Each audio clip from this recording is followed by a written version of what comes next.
Sound.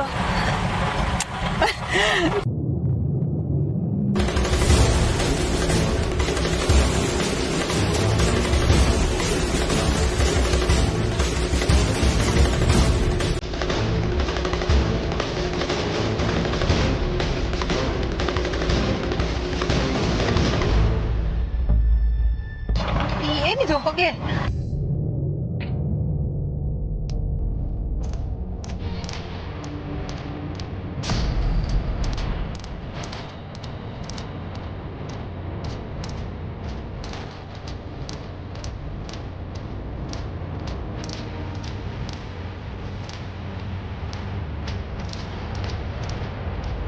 ಡೋರೆಲ್ಲ lock ಆಗೋಗಿದೆ.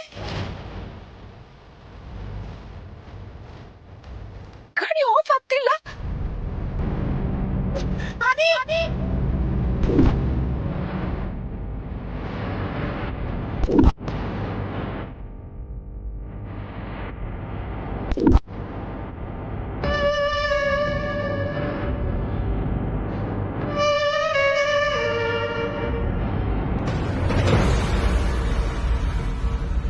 ಅಪ್ಪ, ಅಮ್ಮ ಎಲ್ಲೂ ಕಾಣಿಸ್ತಾ ಇಲ್ಲ.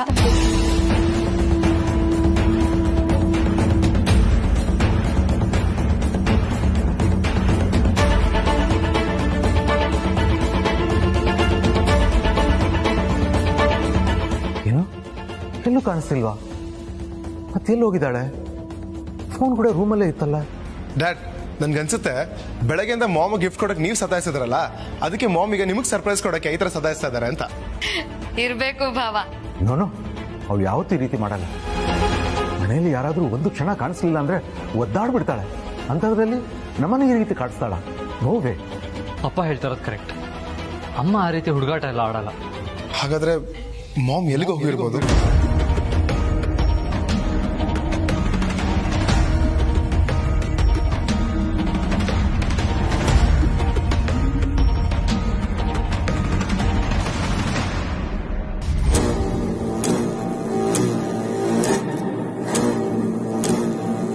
ಅಪ್ಪ, ಎಲ್ರು ಅಮ್ಮನ ಒಂದೊಂದ್ ಕಡೆ ಹುಡ್ಕೋಣ.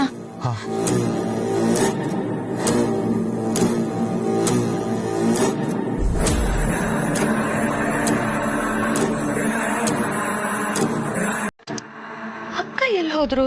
ಅದು ಇಷ್ಟೊತ್ತಲ್ಲಿ.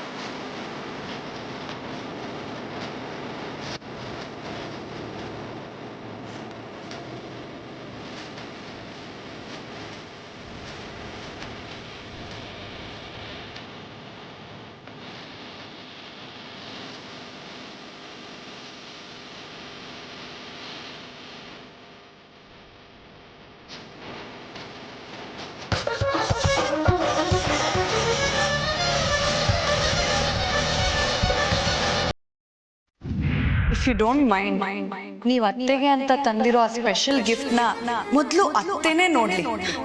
ಅದಕ್ಕೆ ನೀವ್ ರೂಮ್ ಹತ್ರ ಹೋಗಿ ಅತ್ತೆ ಒಬ್ರನ್ನೇ ಕಾರ್ ಹತ್ರ ಕಳ್ಸಿ. ಆಮೇಲೆ ನಾವ್ ಹಿಂದೆನೆ ಹೋಗೋಣ. ಅತ್ತೆಗಾಗೋ ಖುಷಿನ ನಾವೆಲ್ಲರೂ ಮರೇಲಿ ನಿಂತ್ ನೋಡೋ ಮಜಾನೇ ಬೇರೆ.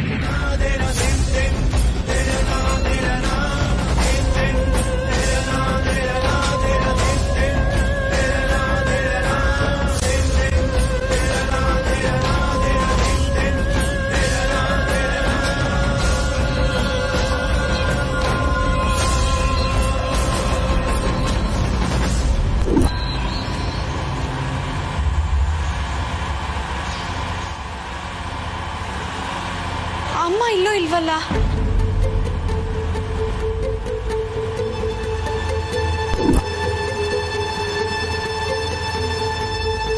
ಕಾರ್ ಆನ್ ಆಗಿದೆಯಲ್ಲ?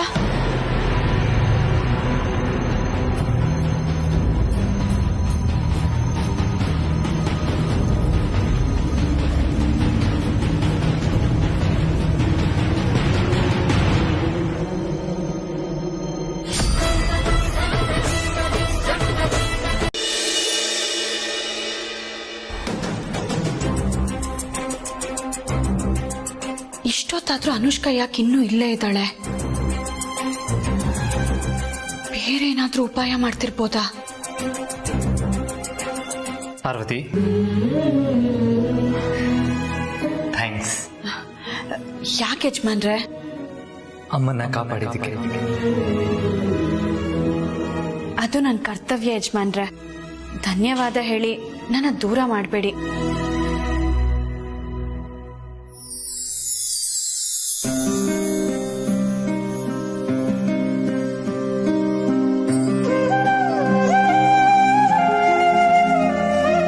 ಪಾರ್ವತಿ, ಮನ್ಸಿಗೆ ಹತ್ರ ಆದವ್ರನ್ನ ಯಾರಾದ್ರೂ ದೂರ ಮಾಡ್ತಾರಾ? ಯಾಕೆ ಹೀಗೆಲ್ಲ ಮಾತಾಡ್ತಾ ಇದೆಯಾ? ನೀನ್ ಯಾವತ್ತಿದ್ರೂ ನನಗೆ, ನಮ್ಮನೆಯವ್ರಿಗೆ ತುಂಬಾ ಬೇಕಾದವಳು. ನೀನ್ ಯಾವಾಗ್ಲೂ ಎಲ್ಲರಿಗಿಂತ ವಿಶೇಷ. ಇನ್ಮೇಲೆ ಯಾವ ಕಾರಣಕ್ಕೂ ನನ್ನಿಂದ ದೂರ ಆಗೋ ಮಾತಾಡಬಾರ್ದು. ಸರಿ ಯಜಮಾನ್ರೆ. ಅದ್ ಸರಿ, ಎಲ್ರೂ ಕೆಲಸ ಮುಗಿಸಿ ಮನೆಗೆ ಹೋಗಿದ್ದಾರೆ. ಇಲ್ಲಿ ನೀನೊಬ್ಳೆ ಏನ್ ಮಾಡ್ತಾ ಇದೀಯಾ? ಲೇಟ್ ಆಯ್ತು, ಏನೇ ಕೆಲಸ ಇದ್ರು ಬೆಳಗ್ಗೆ ಮಾಡ್ಕೊಂಡ್ರಾಯ್ತು. ನೀನ್ ಮನೆಗೆ ಹೊರಡು. ಯಜಮಾನ್ರೆ, ನಮ್ಮನೆ ಇಲ್ಲೇ 2 ನಿಮಿಷ. ಆದ್ರೆ ಅನುಷ್ಕಾ ಮೇಡಮ್ ಮನೆ ಎಷ್ಟು ದೂರ ಇದೆ ಪಾಪ. ಅದ್ರಲ್ಲೂ ಇಷ್ಟೊತ್ತಲ್ಲಿ ಅವ್ರೊಬ್ರೇ ಹೋಗ್ಬೇಕು. ಮೊದ್ಲು ಅವ್ರನ್ನ ಹೋಗೋದಿಕ್ಕೆ ಹೇಳಿ. ನೋಡ್ತೀಯಾ, ಈ ತರ ಎಲ್ರ ಬಗ್ಗೆ ಯೋಚನೆ ಮಾಡಕ್ ಸಾಧ್ಯ ಆಗೋದು ನಿನ್ನಿಂದ ಮಾತ್ರ.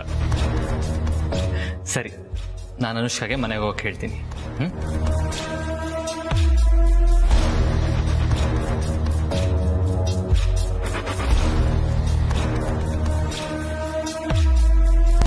ಅನುಷ್ಕಾ, ನಿಂಗೆ ಲೇಟ್ ಆಗ್ಲಿಲ್ವಾ?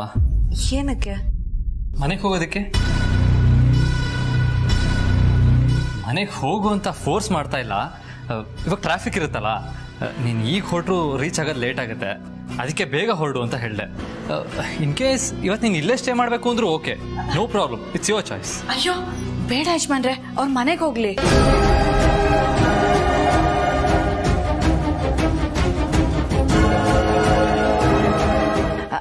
ಅಂದ್ರೆ ಅನುಷ್ಕಾ ಮೇಡಮ್ ಅವರಮ್ಮ ಬಿದ್ದು ಕಾಲಿಗೆ ಏಟ್ ಮಾಡ್ಕೊಂಡಿದಾರಲ್ವಾ, ಹಾಗಾಗಿ ಇವರಲ್ಲಿದ್ರೆ ಅವ್ರಿಗೆ ತುಂಬಾ ಸಹಾಯ ಆಗುತ್ತೆ ಅಂತ. ಇಲ್ಲಿ ಅಖಿಲಮ್ಮನ್ ನೋಡ್ಕೊಳ್ಳೋದಕ್ಕೆ ನಾವೆಲ್ಲರೂ ಇದೀವಲ್ವಾ. ಇವ್ರ ಅಪ್ಪಂಗೊಬ್ರಿಗೆ ಕಷ್ಟ ಆಗುತ್ತಲ್ವಾ. I think it's a valid point Anushka. ನಿನ್ ಮನೆಗೆ ಹೋಗೋದೇ ಬೆಟರ್ ಅನ್ಸುತ್ತೆ. It's okay Adi. Good night. Good night. Parvati, ನೀನು ಹೊರಡು. ಸರಿ ಯಜಮಾನ್ರೆ.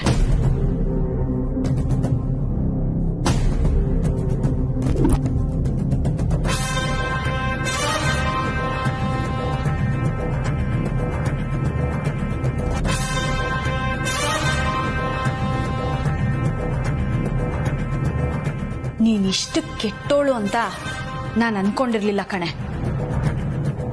ದೇವ್ರಂತ ಅಮ್ಮಂಗೆ ಈ ರೀತಿ ಮಾಡೋದಕ್ಕೆ ನಿನಗೆ ಹೇಗೆ ಮನ್ಸು ಬಂತು? ಅದು ಅಲ್ದೆ ಇಡೀ ದಿನ ನನ್ನ ಗಾಬರಿ ಬೀಳೋ ಹಾಗೆ ಮಾಡ್ದೆ. ಅಪ್ಪಂಗೇನೋ ಮಾಡ್ತೀನಿ ಅಂತ ಹೇಳಿ ಕಡೆಗೆ ಅಮ್ಮಂಗೆ ಈ ರೀತಿ ತೊಂದರೆ ಮಾಡಿದ್ಯಲ್ಲೋ, ನಾಚಿಕೆ ಆಗ್ಬೇಕು ನಿನಗೆ. ಹೇಳ್ದಾಗ ಮಾಡೋರು ಹೀರೋ ಹೀರೋಯಿನ್, ಹೇಳಿದ್ದನ್ನ ಮಾಡ್ದೆ ಇನ್ನೊಂದ್ ಮಾಡೋರು ವಿಲ್ಲನ್. ನಾನ್ ಹೀರೋಯಿನ್ ಅಲ್ವೇ, ವಿಲ್ಲನ್. ನನ್ನ ಆಟನ ನಾನ್ ಇಷ್ಟ ಬಂದಾಗ ಆಡ್ತೀನಿ. ನೀನ್ ಯಾವಳೆ ಕೇಳಕ್ಕೆ? ನನ್ನನ್ನ ಎದುರಾಕೊಂಡ್ರೆ ಈ ಮನೆಯ ಮುಖ್ಯವಾದ ತಲೆ ಯಾವ ರೀತಿ ಉಳ್ಳಿಬಹುದು ಅನ್ನೋದು ಗೊತ್ತಾಯ್ತಾನೆ. ಆದ್ರೆ ಇವತ್ತು ನಿಮ್ಮಮ್ಮವ್ರನ್ನ ಕಾಪಾಡ್ಕೊಂಡ ಹಾಗೆ ಯಾವಾಗ್ಲೂ ಕಾಪಾಡ್ಕೋಬಹುದು ಅಂತ ನಿನ್ ತಲೆ ಒಳಗಿದ್ರೆ ಅದು ನಿನ್ ಭ್ರಮೆ.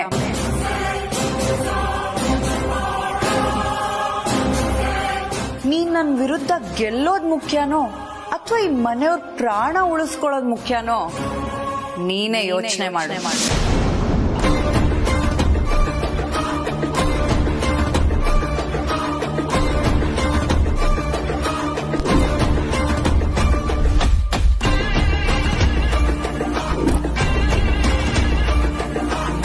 ಇವಳಿಂದಾಗಿ ನನಗೇನಾದ್ರೂ ಆದ್ರೆ ಮಕ್ಕಳ ಜೊತೆ ನೀವಿದ್ದು ಧೈರ್ಯ ತುಂಬಬೇಕು. ಅಖಿಲ, ಎಂಥ ಮಾತು ಅಂತ ಆಡ್ತೀಯ? ನೀನಿಲ್ದೆ ನಾನು ಬದುಕಿರೋಕ್ ಸಾಧ್ಯನಾ? ನಿನ್ ಕೈ ಮುಗಿದು ಕೇಳ್ಕೊತೀನಿ, ಯಾವತ್ತೂ ಇಂಥ ಮಾತಾಡ್ಬೇಡ. ನಾನಿರೋವರೆಗೂ ನಿನ್ ಖಂಡಿತ ಏನೂ ಆಗಲ್ಲ.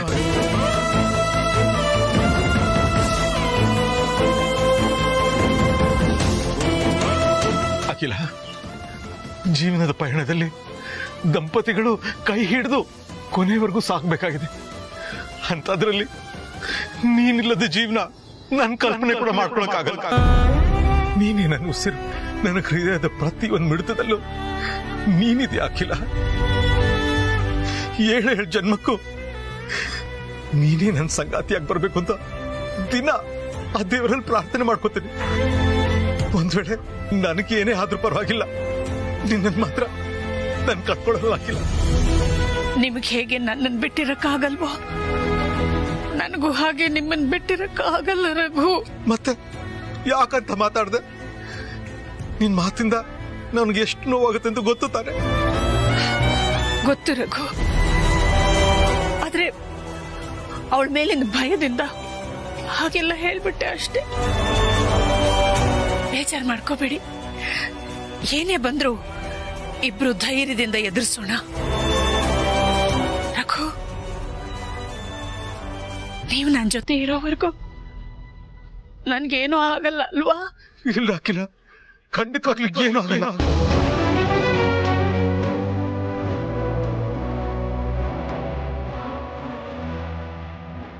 ಖಂಡಿತ ಏನೂ ಆಗಲ್ಲ.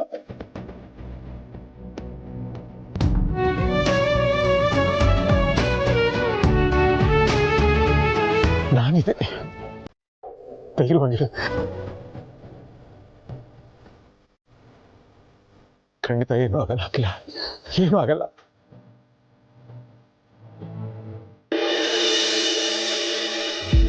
ಅಲ್ಲ ಪಾರ್ವತಿ, ಅರಸನ ಕೋಟೆಗೆ ಎದುರಾಗಿರೋ ಆ ಶತ್ರು ಅನುಷ್ಕಾನೇ ಸಹಿಸ್ಕೊಳಕ್ಕಾಗ್ತಿಲ್ಲ ಅಂದಮೇಲೆ ಈ ಹೊಸ ಶತ್ರು ಯಾರೇ ಹುಟ್ಕೊಂಡ್ಲು?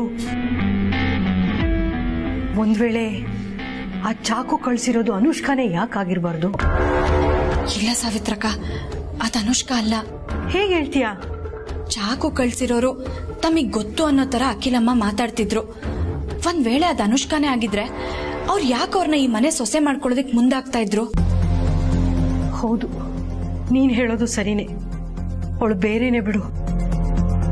ಆದ್ರೆ ಅವಳು ಯಾರು ಅನ್ನೋದೇ ಈಗ ನನ್ನ ತಲೆಯಲ್ಲಿ ಕೊರಿತಿರೋದು ಸಾವಿತ್ರಕ್ಕ. ಇಲ್ಲಿ ಅಖಿಲಮ್ಮಂಗ್ ಅಪಾಯ ಮಾಡಿದ್ದು ಅನುಷ್ಕಾ, ಆ ಸ್ಪಷ್ಟತೆ ನನಗಿದೆ. ಆದ್ರೆ ಅದನ್ ಮಾಡಿದ್ದು ಆ ಚಾಕು ಕಳಿಸ್ದೋಳು ಅನ್ನೋ ಸ್ಪಷ್ಟತೆ ಅಖಿಲಮ್ಮಂಗಿದೆ. ನಾನ್ ನೋಡಿದ್ದು ಸತ್ಯ, ಹಾಗೆ ಅಖಿಲಮ್ಮ ಹೇಳ್ತಿರೋದು ಸತ್ಯ ಅನ್ನೋದಾದ್ರೆ ಚಾಕು ಕಳಿಸ್ದೋಳ್ಗೂ ಅನುಷ್ಕಾಗೂ ಏನಾದ್ರೂ ಸಂಬಂಧ ಇರ್ಬೋದಾ? ಡೋಂಟ್ ವರಿ ಮಾಮ್, ನಾನೇ ನೀನ್ ನನ್ನ ತಾಯಿ ಅಂತ ರಿವೀಲ್ ಮಾಡೋವರೆಗೂ ಆ ಅರ್ಸನ್ ಕೋಟೆಯ ಒಂದು ಹುಲ್ಕಟ್ಟಿಗೂ ನಮ್ ಬಗ್ಗೆ ಏನು ಗೊತ್ತಾಗಲ್ಲ. ಆ ತರ ಸೀಕ್ರೆಟ್ ಮೇಂಟೈನ್ ಮಾಡಿದೀನಿ. ಹಾ ಮಾಮ್, ಇವತ್ ನೀವು ಆ ಕೆಲ್ಸದೊಳ್ ಚಡ್ಪಡಿಕೆನ ನೋಡ್ಬೇಕಿತ್ತು. ಹೇಗ್ ವಿಲ ವಿಲ ಅಂತ ಒದ್ದಾಡ್ತಿದ್ಲು ಗೊತ್ತಾ? Baby B cool. ನಿನ್ ಫೀಲಿಂಗ್ಸ್ ನ ಕೋಪನ ಕಂಟ್ರೋಲ್ ನಲ್ಲಿ ಇಟ್ಕೋ. ನೀನ್ ಆ ಕೆಲಸದವಳು ಸರಿಸಮಕ್ಕಿಳಿದು ಅವಳಿಗೆ ಚಾಲೆಂಜ್ ಹಾಕಿ ಈ ತರ ಎಲ್ಲ ಹುಚ್ಚಾಟಗಳನ್ನ ಆಡ್ಬೇಡ. ನಮ್ಮ ಗುರಿ ಅವಳಲ್ಲ, ಗೊತ್ತು ತಾನೆ. ಹಾಗಂತ ಅಖಿಲಾಂಡೇಶ್ವರಿನ ಅಷ್ಟು ಸುಲಭವಾಗಿ ಸಾಯೋದಕ್ಕೆ ಬಿಡಬಾರ್ದು. ಅವಳನ್ನ ಹೇಗೆ, ಎಲ್ಲಿ, ಯಾವಾಗ ಹೊಡಿಬೇಕು ಅಂತ ನಾನ್ ಡಿಸೈಡ್ ಮಾಡ್ತೀನಿ. ಅಲ್ಲಿವರೆಗೂ ತಾಳ್ಮೆಯಿಂದ ಇರು. ಡೋಂಟ್ ವರಿ ಮಾಮ್, ನಿಮ್ ಆಶೀರ್ವಾದ ನನ್ನ ಮೇಲಿರೋವರೆಗೂ ನನ್ನನ್ನ ಯಾರು ಏನು ಮಾಡಕ್ಕಾಗಲ್ಲ. ನೀವ್ ನಿಶ್ಚಿಂತೆಯಿಂದಿರಿ. ಎನಿವೇಸ್, ನಾನ್ ಅರ್ಸನ್ ಕೋಟೆಗೆ ಹೋಗಿ ಅಖಿಲಾಂಡೇಶ್ವರಿ ಯೋಗಕ್ಷೇಮ ವಿಚಾರಿಸ್ಕೊಂಡ್ ಬರ್ತೀನಿ. ಓಕೆ ಬೇಬಿ, ಬಾಯ್, ಟೇಕ್ ಕೇರ್. ಬಾಯ್ ಮಾಮ್.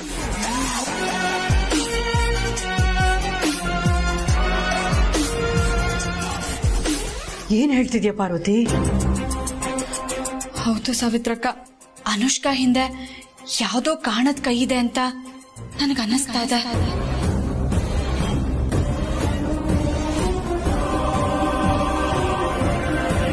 ನೀನ್ ನನ್ ವಿರುದ್ಧ ಗೆಲ್ಲೋದ್ ಮುಖ್ಯನೋ ಅಥವಾ ಈ ಮನೆಯವ್ರ ಪ್ರಾಣ ಉಳಿಸ್ಕೊಳ್ಳೋದ್ ಮುಖ್ಯನೋ ನೀನೇ ಯೋಚನೆ ಮಾಡಿ.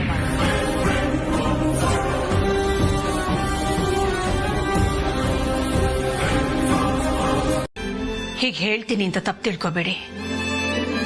ನನ್ನ ಮನಸ್ಸಲ್ಲಿ ಯಾಕೋ ಅನುಮಾನ ಮೂಡ್ತಿದೆ.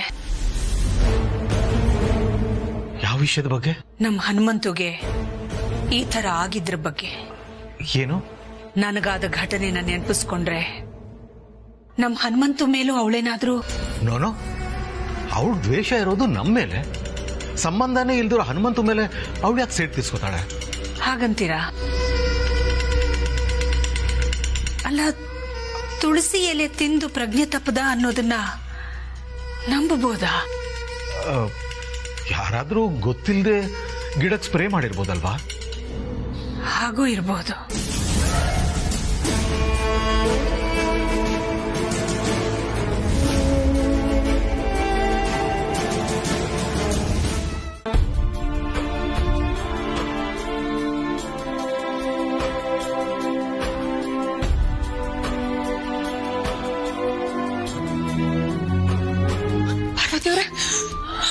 ಜನನೇವ್ರೆ,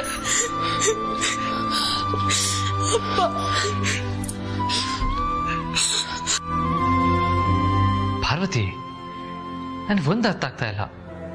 ತುಳಸಿ ಗಿಡಕ್ಕೆ ಯಾರು ಸ್ಪ್ರೇ ಮಾಡ್ತಾರೆ?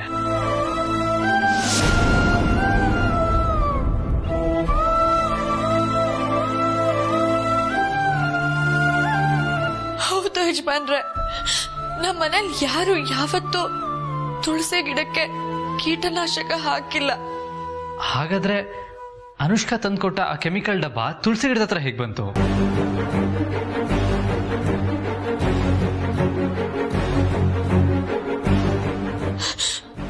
ಅದೇ ನನಗೂ ಗೊತ್ತಾಗ್ತಾ ಇಲ್ಲ ಯಜಮಾನ್ರೆ.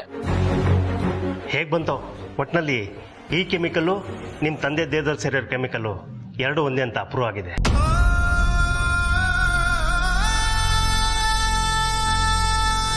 ಹನುಮಂತು ದೇಹದಲ್ಲಿ ಕೆಮಿಕಲ್ ಕಂಟೆಂಟೇ ಇರೋದು ಅಂತ ಕನ್ಫರ್ಮ್ ಮಾಡಿದ್ದಕ್ಕೆ thank you so much doctor. ನಾನು ಹನುಮಂತು ಉಳಿಯೋದೇ ಇಲ್ವೇನೋ ಅನ್ಕೊಂಡ್ಬಿಟ್ಟಿದ್ದೆ.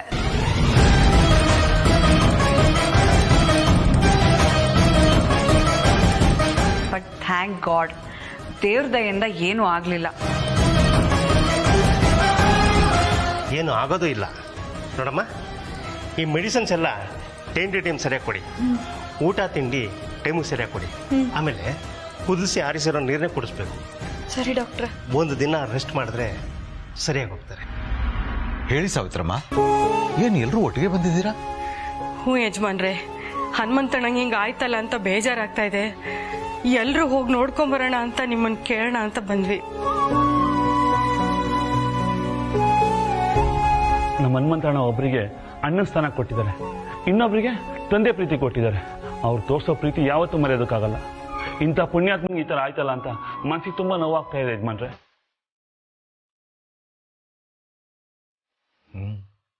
ನಿಮ್ ನೋವು ಏನು ಅಂತ ನಮಗೂ ಅರ್ಥ ಆಗತ್ತೆ. ಆದ್ರೆ ಎಲ್ಲರೂ ಒಟ್ಟಿಗೆ ಹೋದ್ರೆ ಅವ್ರಿಗೆ ತೊಂದರೆ ಆಗ್ಬೋದು. ಸ್ವಲ್ಪ ಜನ ಹೋಗಿ ಅವ್ರೆಲ್ಲ ವಾಪಸ್ ಬಂದ್ಮೇಲೆ ಮಿಕ್ದವ್ರು ಹೋಗಿ. ಆಯ್ತು ಯಜಮಾನ್ರೆ, ಹಾಗೆ ಮಾಡ್ತೀವಿ.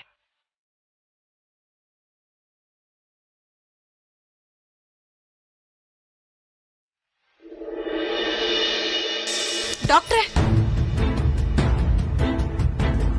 ತಗೊಳ್ಳಿ. ನಮ್ಮ ಅಪ್ಪನ್ ಜೀವ ಉಳಿಸಿರೋ ದೇವ್ರು ನೀವು. ನಿಮಗ್ ನಾನು ಎಷ್ಟು ದುಡ್ಡು ಕೊಟ್ರು ಅದ್ ಕಮ್ಮಿನೇ. ನಿಮ್ಮನ್ ಬರಿಗೈಯಲ್ಲಿ ಕಳ್ಸೋದಕ್ಕೆ ನನ್ ಮನ್ಸು ಒಪ್ತಾ ಇಲ್ಲ. ದಯವಿಟ್ಟು ಬೇಡ ಅನ್ಬೇಡಿ, ತಗೊಳ್ಳಿ. ಪಾರ್ವತಿ, ಅವರು ನಮ್ಮ ಫ್ಯಾಮಿಲಿ ಡಾಕ್ಟರ್. ಅವರಿಗೆ ನಮ್ಮ ಕಂಪನಿ ಕಡೆಯಿಂದ ಪೇ ಆಗಿರುತ್ತೆ. Not to worry. ಆದ್ರೂ ಯಜಮಾನ್ರೆ, ಇವ್ರು ಚಿಕಿತ್ಸೆ ಕೊಟ್ಟಿರೋದು ನಮ್ಮಪ್ಪಂಗೆ. ಕಂಪ್ನಿ ಕಡೆಯಿಂದ ದುಡ್ಡು ಕೊಟ್ರೆ ಅದು ತಪ್ಪಾಗ್ಬೋದು. ಅದಕ್ಕೆ ನಾನೇ ಕೊಡ್ತೀನಿ. ತಗೊಳ್ಳಿ ಡಾಕ್ಟ್ರೆ. ನಿನ್ನ ಒಳ್ಳೆ ಗುಣಕ್ಕೆ ಥ್ಯಾಂಕ್ಸ್. ನನಗೆ ಬರಬೇಕಾಗಿರೋ ಫೀಸು ನನ್ನ ಅಕೌಂಟಿಗೆ ಬಂದಿರುತ್ತಮ್ಮ. Thank you. ಬರ್ತೀನಿ ಆದಿತ್ಯ ಅವರೇ, ಒಳ್ಳೇದಾಗ್ಲಮ್ಮ.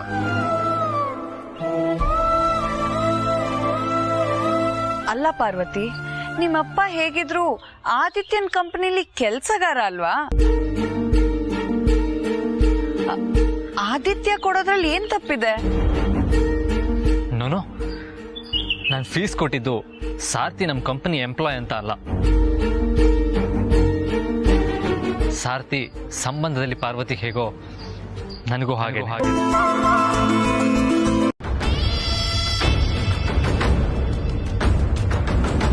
ನಂಗ್ ಗೊತ್ತು ಕಣೆ, ನೀನ್ ಬಂದೇ ಬರ್ತೀಯ, ನನ್ ಕಾಲ್ ಹಿಡ್ಕೊಂಡ್ ಕ್ಷಮೆ ಕೇಳ್ತೀಯ ಅಂತ.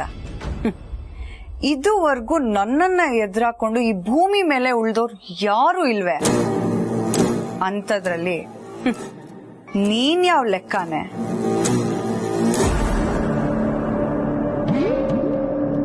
ಗುರುಜಿ, ಯಾರಿಗೋಸ್ಕರ ನಾವು ಕಾಯ್ತಾ ಇರೋ ಹಾಗಿದೆ?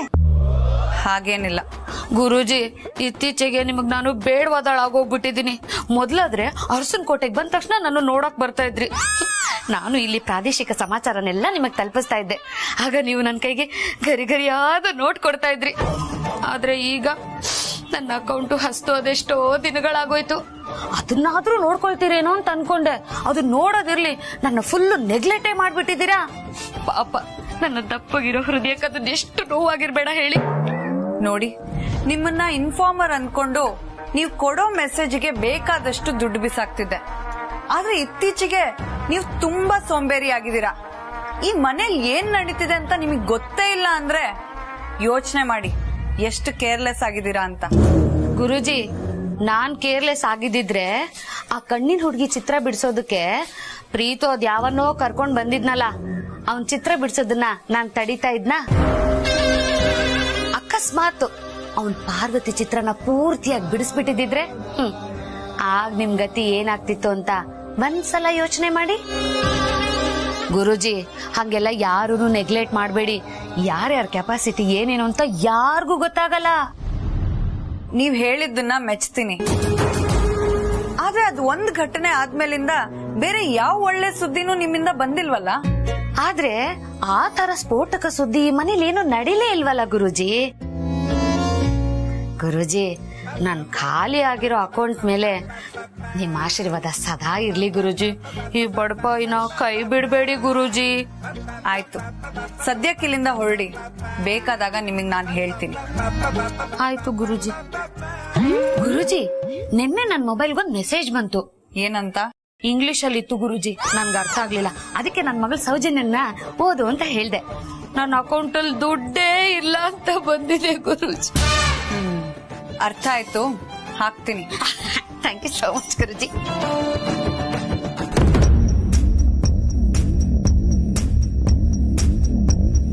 ಬೇಗ ಬಾರೆ ಪಾರ್ವತಿ, ನಿಂಗೋಸ್ಕರ ಕಾಯ್ತಿದ್ದೀನಿ. ಬಂದು ನನ್ ಕಾಲ್ ಹಿಡ್ಕೊಂಡು ಗೊಳೋ ಅಂತ ಕ್ಷಮೆ ಕೇಳು.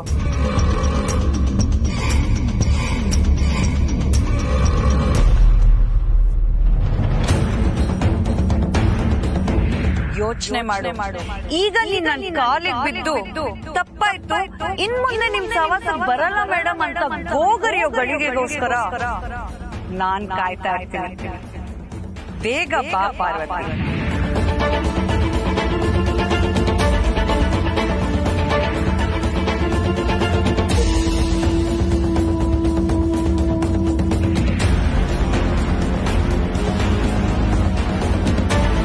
ಅಂದ್ರೆ ಇಷ್ಟೆಲ್ಲ ಅನಾಹುತಕ್ಕೆ ಕಾರಣ ದರಿದ್ರದವಳ?